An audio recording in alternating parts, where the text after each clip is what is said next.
Now then, Marley, I've just been listening to a fella on the radio, on Radio 4, strangely enough. That's his name's Simon Danchuk, and he's a Labour MP for Rochdale. I like Simon Danchuk, always have. I don't hold his party beliefs against him. I think that's petty. I think he's a very honest man, and I also like his wife. She's a councillor, I believe. She's called Karen. She's very pretty, got a lovely figure, and she owns a pie shop, so what's not to like about Karen?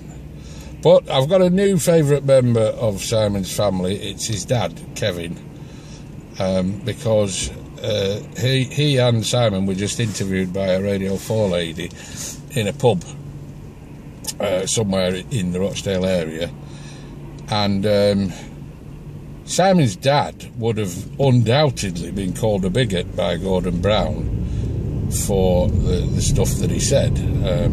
I didn't agree that the lady that Brown called a bigot was bigoted. I have no problem at all with anything Mr. Danchuk said. It was all perfect common sense. But the best thing he did, now, it was a bit of banter between a father and son in a pub. There's nothing more natural than that. But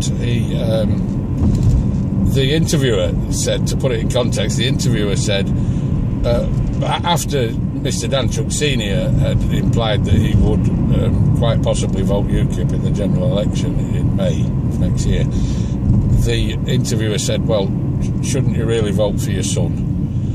Because he's your son, which is a perfectly reasonable question. You would like to think, I would like to think, if I was in a position where a vote could make a difference, that my immediate family would vote for me. Mr. Danchuk Sr. said no, he wouldn't vote for Simon. And Simon said, but he doesn't live in Rochdale.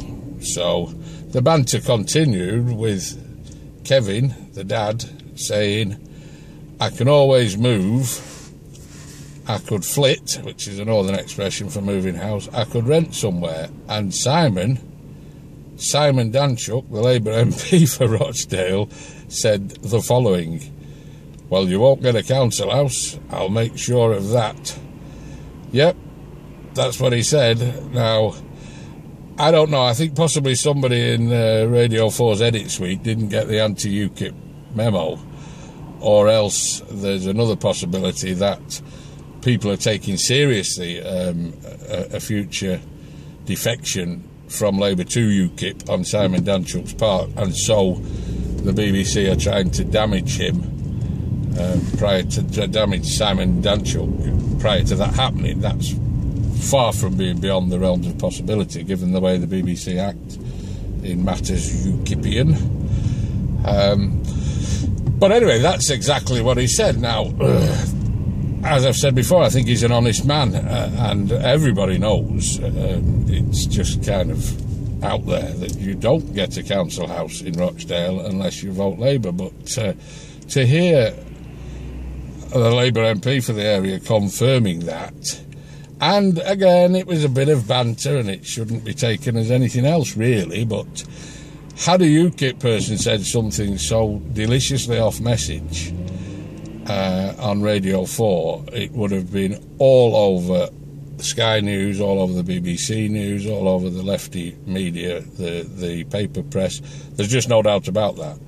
It remains to be seen whether this little faux pas will be widely reported. If it is, then I'm going to go out on a limb here and say if that gets the coverage it would have got had a UKIP or even a Tory person said anything so, well, crass, really, then it's almost a certainty that they've had the wire that Simon Danchuk is on the verge of defecting to UKIP, and so they've got to say, well, look, this is what he said, he's obviously a mental, we didn't want him anyway. The sort of sour grapes thing. So those are the two options as I read them, but I'm going to see if I can find on iPlayer a link to that, and I'll cut out the relevant bit. I won't do a BBC style edit on it, I'll just put up the bit where the whole of the bit where the lady from the BBC and Simon Danchuk and his dad, Kevin Danchuk, are having this discussion. Have a listen to it and see which way you read it. It's fascinating stuff. There's no doubt about that. Anyway, that's about it, Marley. Better get to Pets at Home and get you some of your grub, because you're looking like you're wasting away there, pal. Rightio. This will be the last one before Crimbo, so have a good Christmas and New Year, anyone who's listening. And obviously, vote UKIP.